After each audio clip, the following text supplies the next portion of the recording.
My name is David, I'm 29, and I don't think I'll ever forget the feeling of waking up in an ICU bed to the sound of my heart monitor beeping steadily in the dark. My body felt like it had been hit by a truck.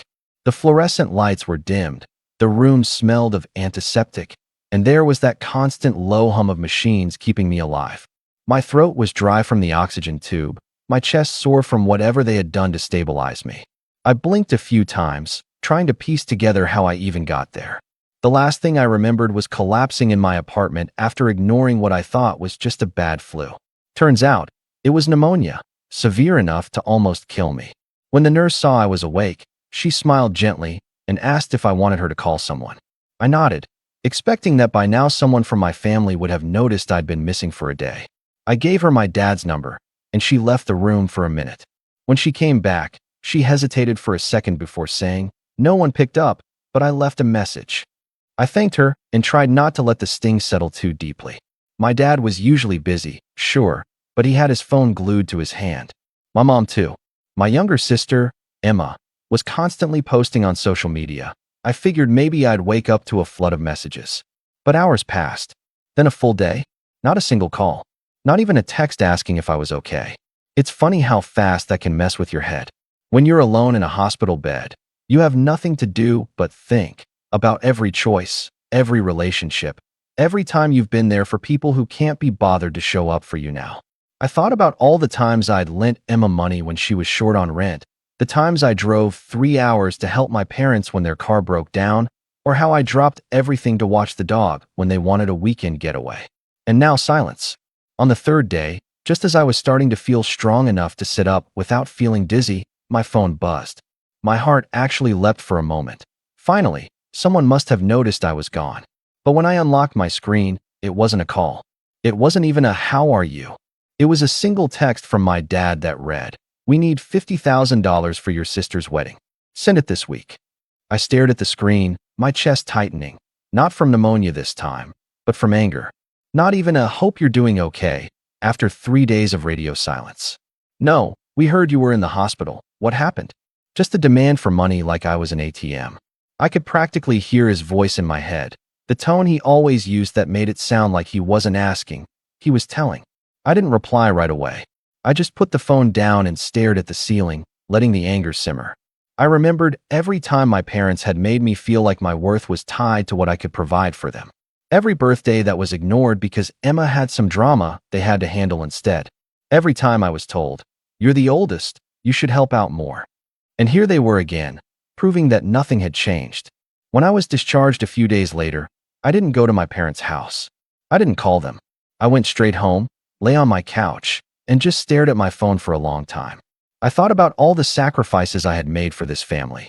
I thought about the fact that they didn't even know if I was alive until I texted them myself. And then, finally, I did reply, but not how they expected. I told my dad no. No explanation, no apology. Just a simple no. And then I blocked his number. I blocked my mom. I blocked Emma. And for the first time in my life, I felt free. But that was just the beginning. The calls from unknown numbers started within hours. The emails followed. Then messages from relatives I barely spoke to, all with the same theme. "Your sister's wedding is in 2 months. Stop being selfish." They had no idea where I had been the past week, no idea what I had gone through. And yet somehow, I was the villain for saying no. The guilt trips turned into insults. The insults turned into threats of being cut off from the family forever. And I think that's what finally flipped the switch in me. Something inside me hardened that day. I stopped feeling sad. I stopped feeling guilty. I stopped feeling like I owed them anything. And that's when I decided, if they thought I was the bad guy for finally standing up for myself, then fine, I'd play the bad guy. The next time I heard from them, it wasn't a message. It was something else entirely. Something that made me sit up straight and laugh out loud in disbelief. When I laughed that day, it wasn't because anything was funny. It was because I finally realized just how little I mattered to them beyond what I could provide. The thing that made me laugh was an email, subject line in all caps. "Emma's wedding is the most important day of our lives." I clicked it open and was greeted with a wall of text from my mom. It wasn't an apology for ignoring me while I was in the ICU. It wasn't even an acknowledgement that I had been sick. It was a detailed spreadsheet of expenses for Emma's wedding, venue deposit, catering, flowers, DJ, dress alterations, family vacation fund, whatever that meant. At the very bottom of the email was a line that said, David's contribution, $50,000, due by next Friday. It was written as if this was a formal contract, something already agreed upon. I sat back in my chair and just let it sink in. My contribution? Like this was some sort of mandatory tax I had to pay to earn my place in the family. Like if I didn't pay, I'd be in default and lose my privileges as a son. I could almost hear my dad's voice. Family helps family, David. Don't be selfish. I didn't respond. Instead, I let the silence do the talking. Days passed, and that silence must have driven them insane because soon I started getting group texts with my mom, dad, and Emma all together. Emma chimed in first. David, you're seriously stressing mom out. Can you just send the money so we can move forward with planning? My mom followed up. Your sister deserves this. She's waited her whole life for this day. You make more than enough to help. Then my dad. I already told the venue we have the money. Don't embarrass us. Embarrass them. That word stuck with me. I almost died a week ago, and they were worried about embarrassment. When I didn't reply to the group chat, Emma decided to take it to social media. I woke up one morning to find she had posted a long paragraph on Instagram, accompanied by a picture of her in a wedding dress. The caption read, "So excited for our big day? Sad that certain family members are making it about themselves and refusing to help out like they promised. It hurts when the people you love don't show up for you." She didn't name me, but everyone knew who she meant. Mutual friends started DMing me, asking if everything was okay, telling me I should just be the bigger person and don't ruin your sister's wedding over money. It was surreal. Somehow, overnight, I became the villain in a story I didn't even write. The worst part was the phone call from my aunt. She was the one relative I actually liked, the one person I thought might take my side. She called me one afternoon and said, David, I heard what happened. Your mom is in tears. Emma's devastated. This is supposed to be a happy time for everyone, and you're making it ugly. Just send the money and end this drama. I was quiet for a long time. Then I said, Aunt May, I was in the ICU last week. Did anyone tell you that? There was silence on the other end. Then she said, No, what happened? I explained everything. How I collapsed, how no one visited, how I woke up to a text asking for money. I heard her suck in a breath, and for a moment I thought maybe she'd get it. But then she said, softly, I'm sorry you went through that. David, I really am. But this wedding is important for your parents' reputation. Don't let a misunderstanding ruin everything. A misunderstanding. I had nearly died, and it was a misunderstanding.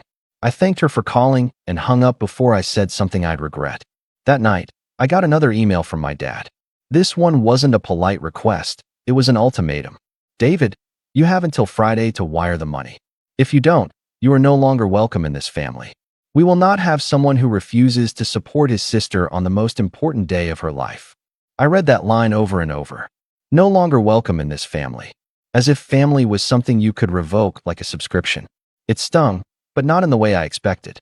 It didn't make me feel guilty this time. It made me angry. Furious, actually. Because the truth was, this wasn't about the wedding. It never was. This was about control. My parents had always used guilt to get their way. When I was a teenager, they made me give up a scholarship to a college out of state because family comes first. When Emma wanted to go on a trip to Europe and couldn't afford it, they told me to lend her the money because you're the responsible one. When I bought my first house, they convinced me to let Emma live there rent-free until she got on her feet, which ended up being 2 years. And every time I tried to say no, I was met with the same line. After everything we've done for you, this is how you repay us? I realized I'd been playing their game my whole life. And I was done. The next day, I made a point of posting on my own social media. A simple picture of me sitting on my couch with my dog, smiling, looking healthy again. The caption, sometimes you have to lose everything to find peace. Surround yourself with people who care about you, not just what you can do for them. I didn't mention names. I didn't need to. Within an hour, Emma sent me a furious text from a random number. I had blocked her. Are you seriously trying to make me look bad in front of everyone? Grow up, David. You're pathetic. I didn't reply. That weekend, I got an invitation in the mail for Emma's engagement party. It was printed on thick, expensive cardstock, the kind you know cost a fortune. The invite read, Please join us for an evening of celebration. Formal attire required. At the bottom, in handwriting that I recognized as my mom's, were the words, "We expect to see you there. Bring your checkbook." That was the moment something inside me snapped. I didn't cry. I didn't yell. I didn't even feel sad anymore. I just felt this cold, focused clarity. They weren't going to stop until I gave them what they wanted. And I wasn't going to give it to them. Not only that, I decided they were going to regret ever trying to force me. So I made a plan. But before I could put it into action, something happened that raised the stakes even higher, something that showed me just how far they were willing to go to get what they wanted. The day of Emma's engagement party came and went, and true to my word, I didn't show up. I stayed home, cooked myself dinner, and watched a movie. For the first time in weeks, I felt calm. I thought maybe that would be the end of it. Maybe, just maybe, they'd take the hint that I was done being their walking bank account. But then the real betrayal happened. It started the following Monday morning when I logged into my online banking to pay some bills. My stomach dropped. My savings account, the one I had been building for years, was down by $25,000. At first I thought it had to be a glitch. I went through the transactions one by one and saw a wire transfer from my account to an event planning company on the exact date of Emma's engagement party. My hands were shaking as I called the bank. They confirmed that the transfer had been initiated online from my login. I told them it wasn't me, that I hadn't authorized anything, and they froze the account immediately. But the damage was done. When I asked if they could reverse the transaction, they said it would be investigated but could take weeks, maybe months, to resolve, and that it wasn't guaranteed. I sat there in stunned silence, trying to process what just happened. The only people who had ever known my passwords were my parents. Years ago, when I was in college and needed them to help pay my rent while I was traveling, I'd given my dad my login information just in case. I had changed it since then, or so I thought, but apparently, at some point, I'd given him access again when he asked for help filing taxes. I never imagined he would actually use it to take money without asking. I called him. My voice was shaking with anger. "Dad," I said, "did you transfer money out of my account?" He was silent for a moment. Then he sighed as if I were the one inconveniencing him. "David, don't be dramatic. We told you the wedding expenses couldn't wait. You left us no choice." "No choice," I repeated, my voice rising. "You stole from me." "Watch your tone," he snapped. "This is for your sister. For the family. You should be thanking me for stepping up and doing what needed to be done." My blood went cold. "Stepping up? You drained my account without permission. That's not stepping up. That's theft." "You're being selfish again," he said, completely unfazed. "We'll pay you back eventually. But right now, Emma needs this. The deposits had to be made this weekend or we'd lose the venue. You wouldn't want to humiliate her, would you?" I was so angry I could barely see straight. "Do you even care that I was in the ICU last week? That I almost died? And the first thing you think to do when I'm finally home is to take my money without asking?" There was a pause on the line. Then he said flatly, "You're alive, aren't you? So it's fine. Stop making this about you." I hung up before I said something I couldn't take back. My chest hurt, my head was pounding, and my hands wouldn't stop shaking. It wasn't just about the money anymore. It was about trust, about respect, about the fact that my own father thought it was okay to violate my privacy and raid my savings just to throw a fancy party. An hour later, Emma texted me from yet another random number. "Thanks for finally helping out. You should have seen the look on Mom's face when the planner confirmed the deposit. Maybe you do care about this family after all." I didn't reply. That night, I changed every password I had. Bank accounts, email, everything. I set up two-factor authentication and moved the remainder of my savings to a completely separate bank. I even contacted HR at work and told them to send my paychecks to the new account going forward. I wasn't taking any chances, but the sense of betrayal stayed with me. I couldn't sleep. I kept replaying the phone call with my dad in my head, hearing him say, "You left us no choice." As if I were some obstacle they had to work around. As if my money existed for them to use whenever they wanted. The next weekend, things escalated even further. I came home from running errands to find a car parked in my driveway. It was my parents. They were standing on my porch, my mom holding a folder of papers. I didn't want to let them in, but they refused to leave, so I cracked the door open just enough to speak. "What do you want?" I asked. My mom gave me a look of disappointment, the same look she used to give me as a kid when I got a bad grade. "David, we need to talk like adults. This cold shoulder thing you're doing isn't healthy." "Healthy?" I said incredulously. You stole from me. My dad stepped forward. We already told you. We'll pay it back. But we also need to settle this once and for all. Here. He handed me the folder. Inside was a document labeled Family Agreement. It was basically a contract stating that I would contribute $50,000 to Emma's wedding, with the $25,000 already taken being counted as my first installment. At the bottom was a space for my signature. I stared at them, completely stunned. You came to my house to get me to sign this. This is about keeping the peace, my mom said softly. Once you sign, we can all move forward and put this behind us. I felt something inside me break. Not just crack, break. I realized right then that this wasn't just about money. This was about control. About making sure I stayed under their thumb forever. I handed the folder back without signing and said, "Get off my property." My dad's face turned red. "David, if you walk away from this, don't bother coming to the wedding. Don't bother coming to Christmas. Don't bother coming back at all." I opened the door wider and pointed to the driveway. "Good. Now leave." They left without another word, but I could see the fury in their eyes. That night, as I sat alone in my living room, staring at the unsigned agreement, something inside me shifted permanently. This wasn't a family conflict anymore. This was a war, and I was done playing defense. I was going to protect myself, my future, and everything I had worked for, and I wasn't just going to stop them from taking more. I was going to make sure they regretted ever trying to use me like this. What happened next set the stage for everything that followed. The revenge, the fallout, the moment when the entire family finally saw me not as their personal bank account, but as someone they should have never underestimated. After they left that night, my house felt colder than it ever had before. I sat on the couch in silence, the unsigned family agreement, lying on the coffee table like a poison I couldn't throw away yet. I kept staring at it, feeling this strange mix of grief and anger. It felt like I'd just buried something, the last shreds of hope that maybe, one day, my parents would treat me like a son instead of a resource. I didn't sleep that night. I barely slept all week. When I closed my eyes, I saw my dad's face, red with anger, telling me not to bother coming back. I saw my mom's calm, almost pitying look, like she was disappointed that I wouldn't just fall in line. And I heard Emma's smug little text message, thanking me for helping out. I started questioning everything. Was I overreacting? Was I really being selfish? There were moments where I nearly convinced myself to just send the money and make it all go away. But every time I reached for my phone, I remembered waking up in the ICU, alone, with no one there but the nurse who barely knew my name. That memory kept me grounded. It reminded me that this wasn't just a disagreement over a wedding. This was a pattern, one that had gone unchecked for too long. Still, the silence was brutal. I hadn't realized how much of my daily life involved my family until it was gone. No texts from my mom about family dinners. No calls from my dad to check in, which usually meant ask for something. No random pictures from Emma showing off a new dress or a meal she'd made. It was like someone had pressed mute on an entire part of my life. And my so-called friends?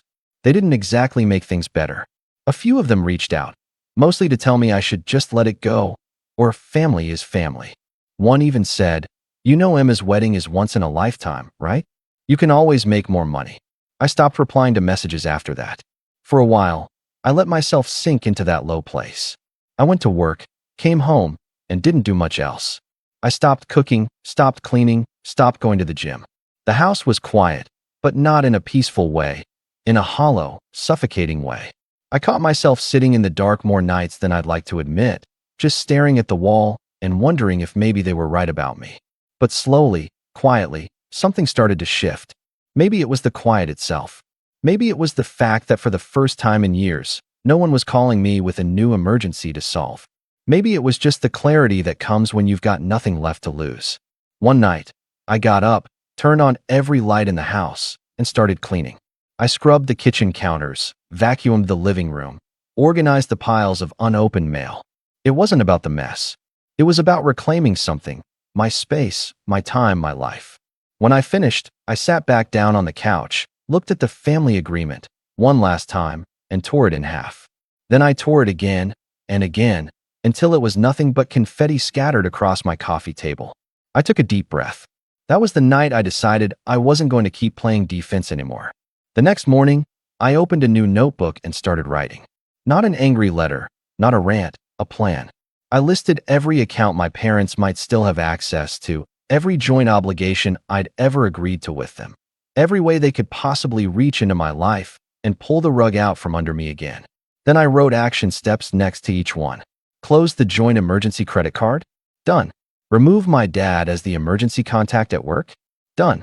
Transfer my investments to a new brokerage they didn't know about? Done. I started thinking further ahead too. If they were willing to take $25,000 without asking, what else might they try? Could they show up at my house again? Could they try to manipulate relatives into harassing me? Could they even try to take legal action if I refused to pay?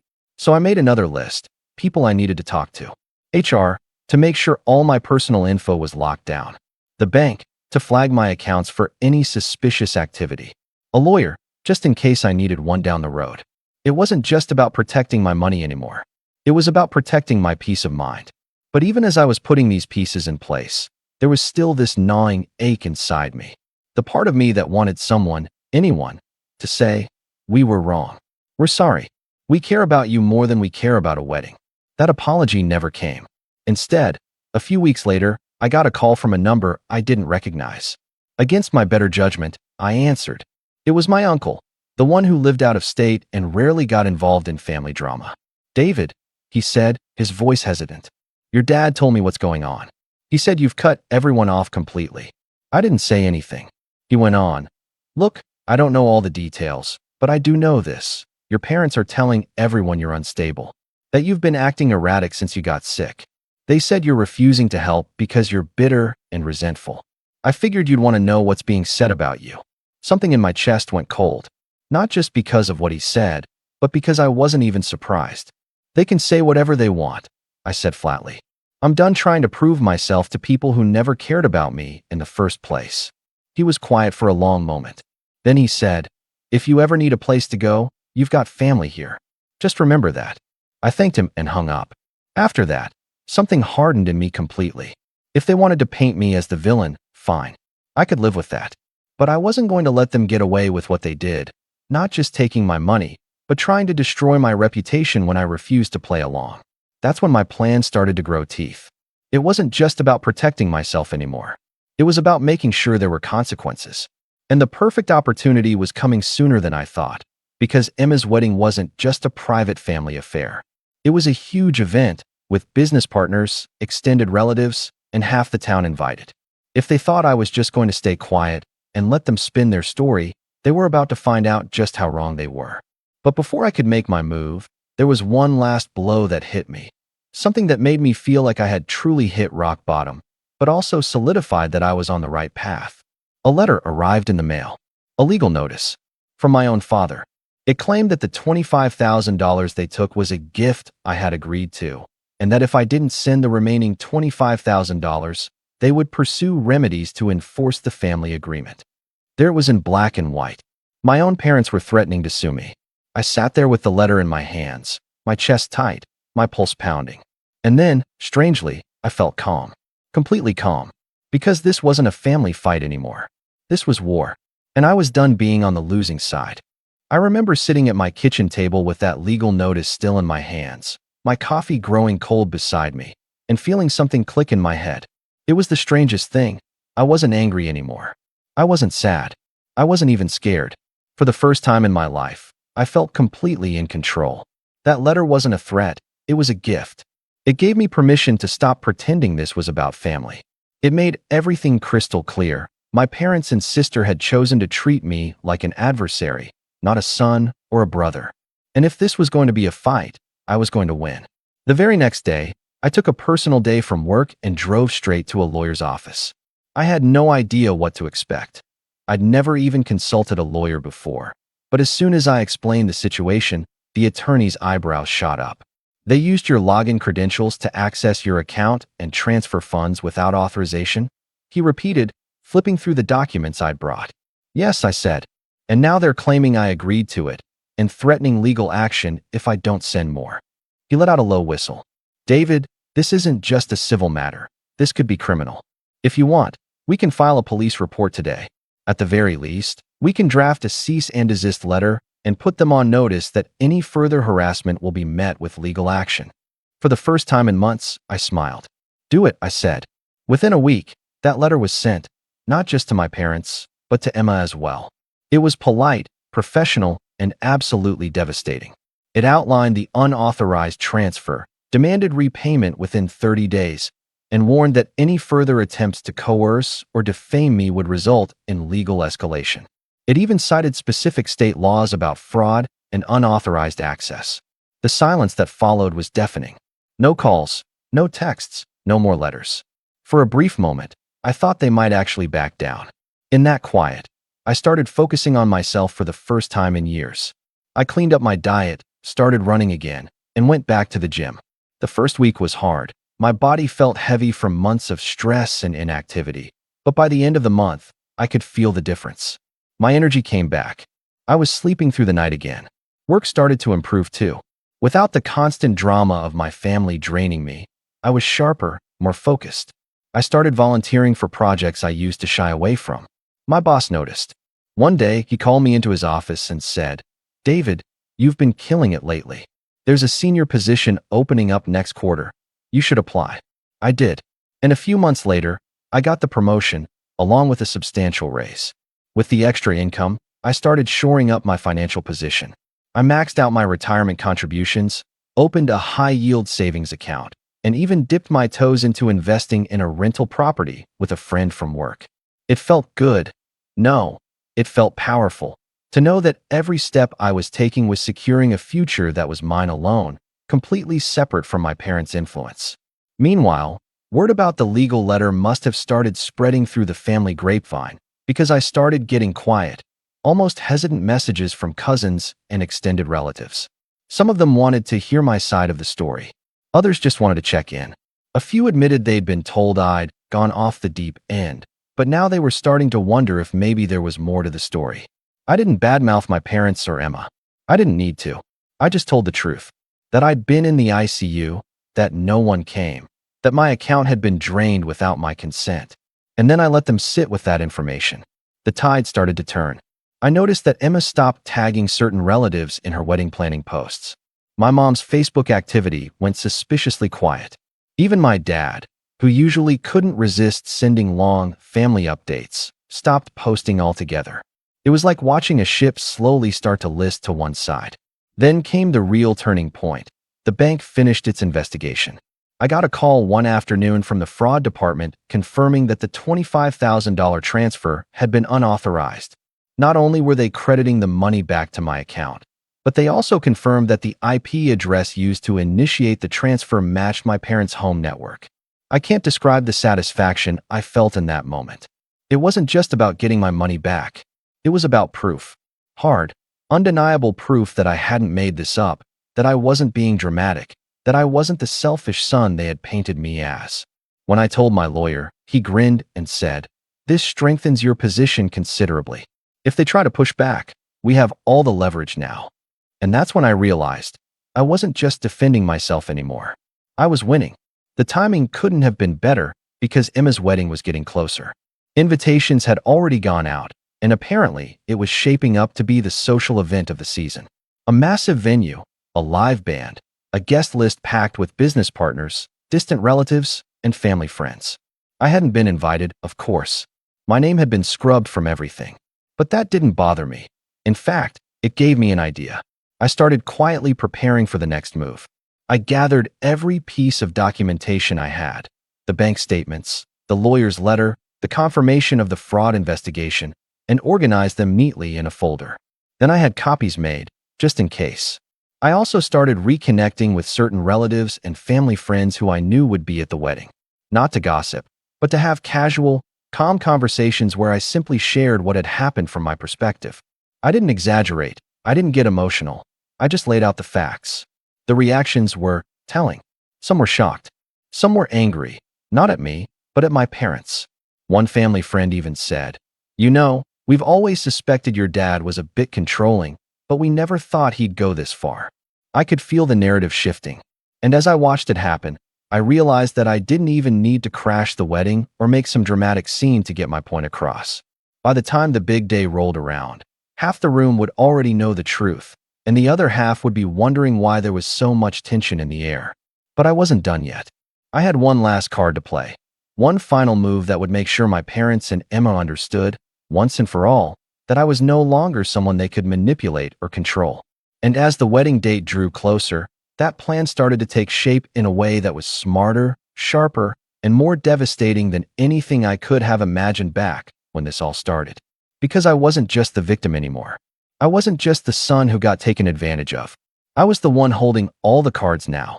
And when the day came, I was going to make sure everyone saw exactly who they'd been dealing with all along. But then something happened just a few days before the wedding. Something that raised the stakes even higher and gave me the perfect opening to execute my plan in a way that would shock everyone in that room. The week before Emma's wedding, I was feeling sharper than I had in months. My mornings were calm, my work was going well, and I was sleeping soundly for the first time since this nightmare began. But then, one afternoon, I got an unexpected call from a number I didn't recognize. Normally, I would have ignored it, but something made me pick up. "David," a man's voice said. "Yes, who's this?" "This is Daniel from the event planning company," he said, his tone cautious.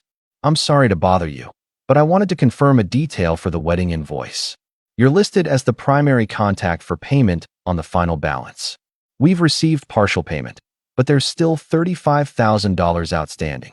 Can I get confirmation that will be wired by Thursday?" I almost laughed. Not out of humor, out of disbelief. "Wait," I said, "you're telling me my name is on the payment contract?" "Yes," Daniel said. "Signed by your father, but under your name. Is that incorrect?" It was like the air went still around me. I asked him to send me a copy of the signed contract.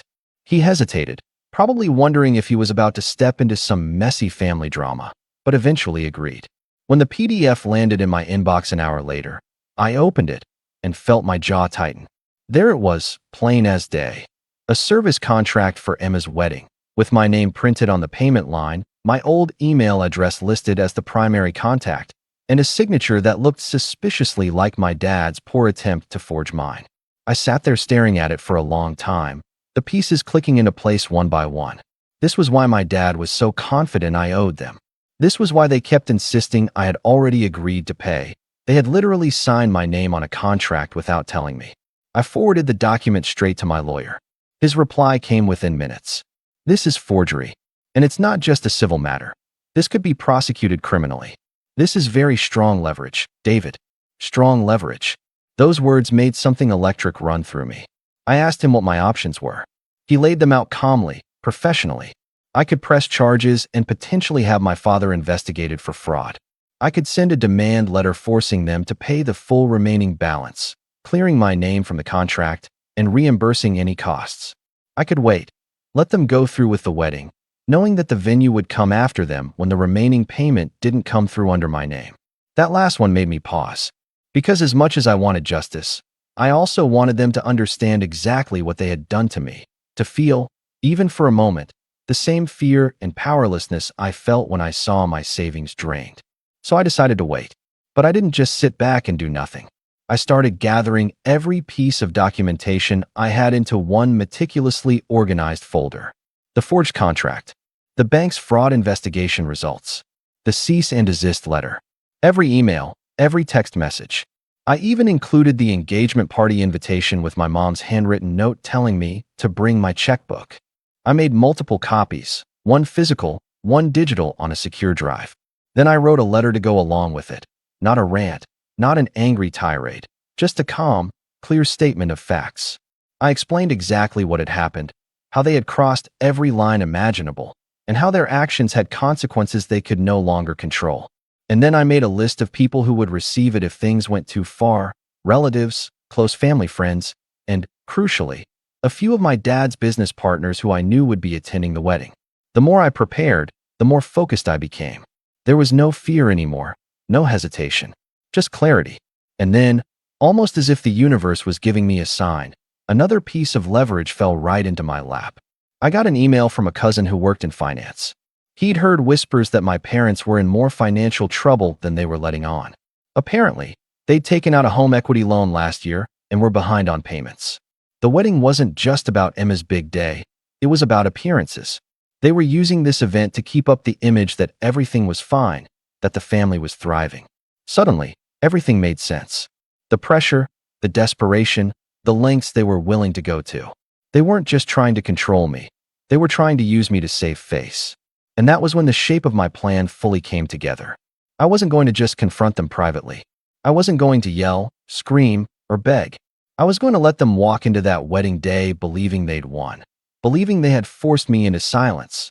And then I was going to take that illusion apart piece by piece, calmly and publicly, in a way that would leave no doubt about who was really in control. It wouldn't be dramatic in the way they feared. No scene-stealing tantrum, no shouting match, but it would be unforgettable. Over the next few days, I lined up every detail. I made sure the documentation was ready. I spoke to my lawyer one more time and got his blessing that what I was planning was legal and protected. He even smiled when I told him my idea and said, "That's brilliant, David." And they won't see it coming. The night before the wedding, I stood in my living room, staring at the folder of documents on the table. The house was quiet, but not hollow anymore. It felt alive. It felt like my house, my life, and my choice. For months, I'd been playing catch-up, reacting to everything they threw at me. But now, I was the one setting the stage. And when the curtain went up tomorrow, everyone would finally see the truth about my parents, about Emma, and about the lengths they had gone to try and control me. And the best part was, I wouldn't have to raise my voice once. Because this time, I was ready. This time, I had all the power. And by the end of tomorrow, everyone would know it. But then, just hours before the wedding, I received one final message. One that would turn my carefully laid plan into something far bigger, far more dramatic than even I had anticipated. The morning of the wedding, I woke up earlier than usual, my mind surprisingly calm. The sun was streaming through the curtains, birds were chirping outside, and for a moment, you wouldn't think today was going to be anything more than an ordinary Saturday. But as I showered and dressed, that quiet clarity I'd been carrying for weeks turned into a steady hum of determination. I had no intention of attending the wedding, not as a guest, anyway. But I had been careful with my timing. The folder of documents was packed in my briefcase, along with the calm letter I'd written, and my phone was fully charged with every screenshot, every piece of proof neatly organized in an album, ready to be shown if needed. Around noon, just as I was finishing breakfast, I got the message. It was from a withheld number, no name, just a single line. "You should know they're telling everyone you're mentally unstable. They said you tried to sabotage the wedding and they had to cut you off for everyone's safety." I sat there staring at the message, a small laugh escaping me. Safety. That was the narrative they'd chosen now, that I was dangerous, unhinged, a liability. For a moment, I almost pitied them. They were so desperate to stay in control that they'd rather destroy my reputation than face the truth. But then I realized something. This message wasn't bad news. It was the final push I needed. If they wanted to drag my name through the mud in front of everyone,